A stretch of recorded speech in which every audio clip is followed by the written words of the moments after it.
my commitment since I was 17, when I started my first non-governmental organization, has been the world empowered, the end of poverty. But 4 years ago, I said, well, okay, my next dream fulfilled is to be the CEO of an ending poverty women and girls rights organization. We're building the largest movement on the planet for gender equality. And I drop gender just so, right? Like, it's equality, but the gender lens does give access to something. So we're building the largest movement on the planet. That's so definitely could use. Yeah. So it's all from an equality, right? Like the I am humanity, right? Spoken as in we are all just offering a different lens, right? On life and on possibility. What does that look like? That looks like humanity flourishing. I mean, it's all flourishing, but that one really jumps out.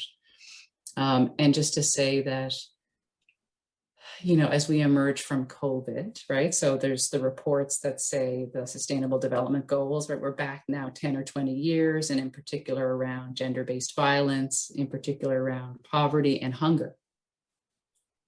So what an extraordinary moment to bring what that fulfillment, the fulfillment of flourishing in economics, the fulfillment of like that, to bring that now. Because there's no reason that needs to take 20 years to get back. Thank you for your leadership and for allowing really me to get once again connected to possibility and to be so moved by the possibility in our lifetime of all of this. Like that it's a done deal, right? Like, thank you. So we have an event, International Day of the Girl, which acknowledges the girl child and is all about empowering women and girls. October 7th is the one for this year. And I'm mentioning it because 2 years ago, Rebecca Jumi from Tanzania, she came and she spoke to, in that time, in person. It was a Canadian group.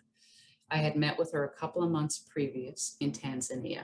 And so Rebecca is this diminutive, slight young woman, a lawyer. And when I met with her in August in Tanzania, she had just come from the court. And it was she and her organization were contesting the ruling that children, girls, their age of marriage should be 14. Okay, so in Tanzania, age of marriage for boys, 17, since the beginning of time. Girls, 14. So she had made the case, it should be the same, girls and boys. The Supreme, and so the government said to the Supreme Court, we're contesting that on these different bases. So she had just finished coming from the Supreme Court, making her case again as to why girls and boys should have the same age of marriage. So this is the work Crossroads does, is around the rights of women and girls. So she came and she spoke at the International Day of the Girl breakfast, and we got an email the next week saying that the Supreme Court had thrown out the government's arguments 100%. And the age of marriage for boys and girls in Tanzania today is 17. Awesome. Yeah, that's the kind of work that Crossroads champions, and that's what I think it'd be great to be acknowledged for. Crossroads was created 63 years ago, and I just wanted to say about how it got created because I think it's really interesting. So the person who created it was a reverend doctor in the US, Dr. Robertson, a Black man, and he had an idea that